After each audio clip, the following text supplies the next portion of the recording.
Merci Jean. Merci Jean pour le soutien de tous les instants. Voilà.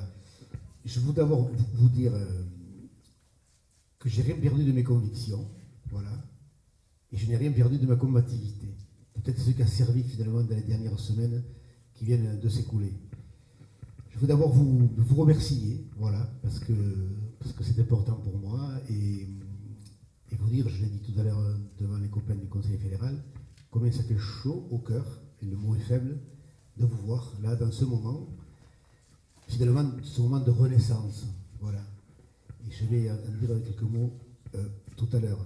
Vous remercier parce que tous les départements de France, et vous le savez, politiquement, ne sont pas formatés comme le département de l'Aude. Voilà, on a beaucoup de chance, je nous le dis collectivement, et ne perdons pas ce bien précieux qui est notre parti, notre organisation, au-delà du parti, notre organisation politique, et les valeurs qui sont les nôtres et que nous partageons collectivement. Vous remercier, parce que c'est ici mais c'est grâce à vous finalement, que je suis là tout simplement, c'est aussi simple que ça.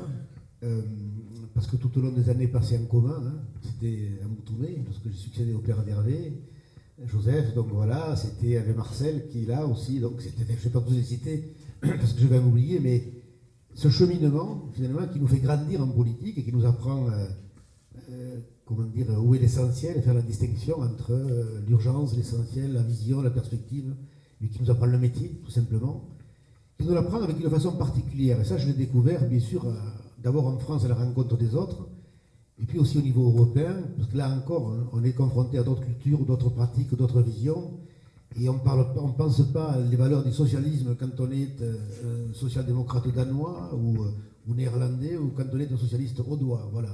Ça, je l'ignorais, je l'ai appris dans mon travail du quotidien. Mais tout ça, ça se fait parce que ici, on est enraciné quelque part, et parce que je crois pas, je suis convaincu que les valeurs que nous portons les portons avec conviction. Même quand on est au plus bas dans la situation politique dans laquelle nous nous trouvons.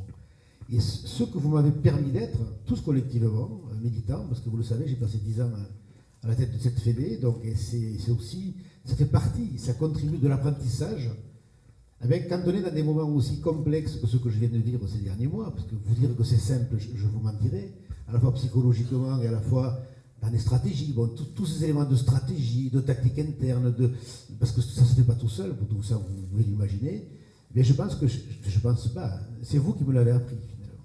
Et qu'en cheminant ici dans ce département, d'abord en tant que conseiller général, et puis maire, puis à l'intercommunalité, puis après à la région, puis à la fédé, tout ça successivement, finalement on ne s'en rend pas forcément compte d'un premier abord, mais ça forme l'être que je suis devenu tout simplement. Et l'Audois forme beaucoup, et je l'évoquais tout à l'heure, un élément qui me semble essentiel aujourd'hui. Il forme à l'humilité en politique. Voilà. Et je vais reprendre mon propos de tout à l'heure. Et c'est vrai que des babartes, comme on dit chez nous, on en croise beaucoup en politique. Ceux qui ont la science, la vérité. Mais ceux-là, finalement, on se rend compte à l'expérience que ce n'est pas eux qui font avancer le mieux, ni les valeurs de la démocratie, ni celles de la solidarité, ni celles de la justice, ni celle de la justice sociale, ni celle de l'écologie.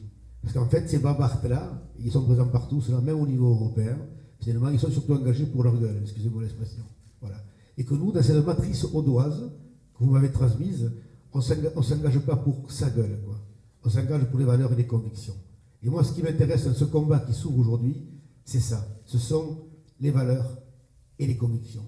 Et c'est pour cette raison que je tenais à vous le dire, non, je n'ai pas perdu mes convictions et j'en suis fier. Non, je ne quitterai pas le parti qui m'a formé et celui qui me donne l'engagement finalement qui est le mien.